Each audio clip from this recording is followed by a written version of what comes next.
சிவகங்கை நன்னாடு, சிவகங்கை நன்னாடு. என் நார பறக்காது,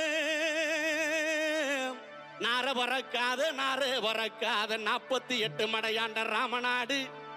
எந்த நாட்டு எல்லையிலே, எந்த நாட்டு எல்லையிலே கருப்பையா நீங்க காவலுக்கு இருந்தாலும் இப்போ இந்த நேரம், இப்போ இந்த நேரம், இப்போ இந்த நேரம் நீங்க வரணும் கருப்பையா. நீங்க வந்து நம்ம ஊர் மக்களுக்கு அருள்வாக்கு, நல்வாக்கு, செல்வாக்கு, சொல்வாக்கு நீங்க தரணும் கருப்பையா, தரவேணும் கருப்பையா.